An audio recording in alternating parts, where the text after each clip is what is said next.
முடிச்சோன்னு வாங்க. Sir sir sir sir எந்திரிச்சு சொல்லுங்க சொல்லுங்க சொல்லுங்க. சொல்லிட்டாங்க அதுக்கு அது தேர்தலுக்கு பிறகு வெற்றிக்கு பிறகு பதில் சொல்லுங்க. मैंने स्पष्टता से कहा कि श्री एड़ापाडी के नेतृत्व में हम चुनाव लड़ेंगे. நான் மிகவும் தெளிவாக சொல்லிவிட்டேன். திரு எடப்பாடி அவர்களின் சீரிய தலைமையில் தான் இந்த கூட்டணி இருக்கும். மற்றதெல்லாம் தேர்தலுக்கு பிறகு. தயவு செஞ்சு புரிஞ்சுக்கங்க, உள்துறை அமைச்சர் அவர்களோ முன்னாள் முதலமைச்சர் இன்றைய எதிர்க்கட்சி தலைவர் அவர்களும் பொறுமையா உங்களுக்கு பதில் சொல்லிட்டு இருக்காங்க. ஒருத்தர் ஒரு கேள்வி முடிச்சதுக்கு அப்புறம் திரும்ப கேட்காதீங்க. 1 person 1 question. ஒரே நிமிஷங்கண்ணா, NDTV சாம் டேனியல் அவங்க இருக்காங்க, முதல்ல இருந்து நின்று இருக்கீங்க, கொஞ்சம் எந்திரிச்சு நில்லுங்கண்ணா, கேளுங்க. अमीषा जी इधर से सर. सर गृहमंत्री जी, रविंद्र हूँ. एक सवाल डीएमके और दूसरे जो आपके विरोधी ये भी कह रहे हैं कि चुनाव से पहले एडीएमके के साथ आपका हुआ गठबंधन हुआ है, ये कितना अस्थायी होगा, इस पर संशय उठा रहे हैं वो लोग. देर इसीलिए लगी है कि गठबंधन अब परमानेंट रहने वाला है, इसमें कभी कोई दिक्कत नहीं आएगी. இங்க கூட்டணியில ஏன் தாமதம்ங்கிறீங்க? கூட்டணி மிக உறுதியான கூட்டணியாக அமைந்திருக்கிறது. இதில் எந்தவித மாறுபாடும் குழப்பமும் ஏதும் இருக்காது. உறுதியான கூட்டணியாக தேர்தலை நாங்கள் சந்திப்போம்.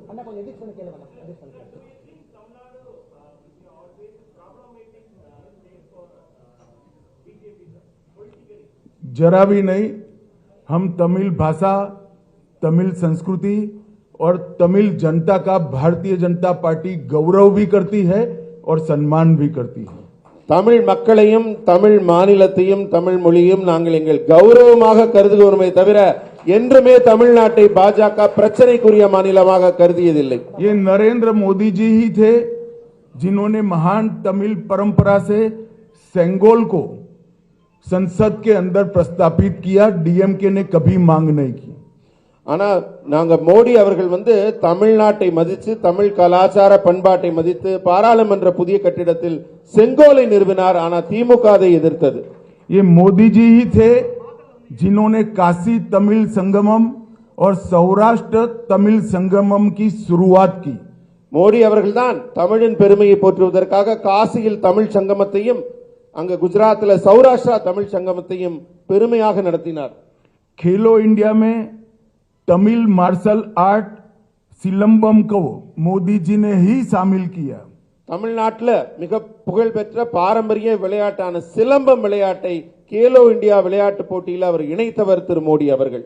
मोदी जी ने ही सेंट्रल शास्त्रीय तमिल संस्थान CICT 25 करोड़ की लागत से इसकी शुरुआत नरेंद्र मोदी जी ने ही की.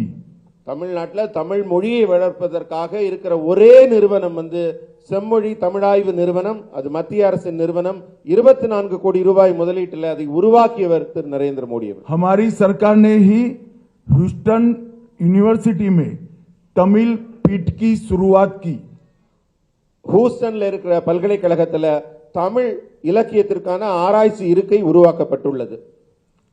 तिरुकुरल का अनेक भाषाओं में अनुवाद भारत सरकार करा रही है. उसमें से 63 लैंग्वेज में इसका ट्रांसलेशन पूरा हो चुका है. திருக்குறளை உலகின் பல்வேறு நாட்டு மொழிகளிலும் நாங்கள் மொழிபெயர்த்துக் கொண்டிருக்கிறோம். அதுல 63 மொழிகளில் ஏற்கனவே திருக்குறள் மொழிபெயர்க்கப்பட்டிருக்கிறது உலகம். और मोदी जी ने ही महान तमिल कवि सुब्रमण्यम भारती की संपूर्ण रचना संग्रह का विमोचन किया है. நம்ம புகழ்பெற்ற தமிழ் கவிஞர் சுப்பிரமணிய பாரதி அவர்களின் ஒட்டுமொத்த படைப்பும் அவருடைய அத்தனை படைப்பையும் புத்தகங்களாக நூல்களாக வெளியிட்டிருப்பவர் திரு மோடி அவர்கள். IAS और IPS की ऑल इंडिया सर्विस की एग्जाम तमिलनाडु के युवा नरेंद्र मोदी जी के प्रधानमंत्री बनने के बाद ही तमिल लैंग्वेज में ये एग्जाम दे सकते हैं. डीएमके की सरकारें जब भी थी केंद्र में उन्होंने इसकी शुरुआत नहीं करी. இன்றைக்கு பொது தேர்வுகள் எழுதுகிறாங்க. IAS IPS போன்ற தேர்வுகள் எல்லாம் இன்றைக்கு தமிழ் இளைஞர்கள் தமிழில் எழுத முடிகிறது. ஆனா மத்தியில் திமுக ஆட்சியில் இருந்தபோது இந்த தமிழில் எழுதக்கூடிய இந்த நிலை கிடைக்கவில்லை, இருக்கவில்லை. मोदी जी ने ही CAPF के पेपर्स तमिल भाषा में उपलब्ध कराने का काम किया. इसके पहले सिर्फ अंग्रेजी और हिंदी में ही पेपर्स दिए जाते थे. மத்திய ஆயுத காவல் படைக்கான தேர்வுகளிலும் இதே நிலைதான் இருக்கிறது. இப்ப தமிழ்லையும் இந்திய மொழிகள் பல மொழிகள் எழுத முடியுது. ஆனா இதற்கு முன்பு திமுக இருந்த கூட்டணி ஆட்சியில் இருந்தபோது வெறும் இந்தி மற்றும் ஆங்கிலத்தில் மட்டும்தான் எழுதும் நிலை இருந்தது.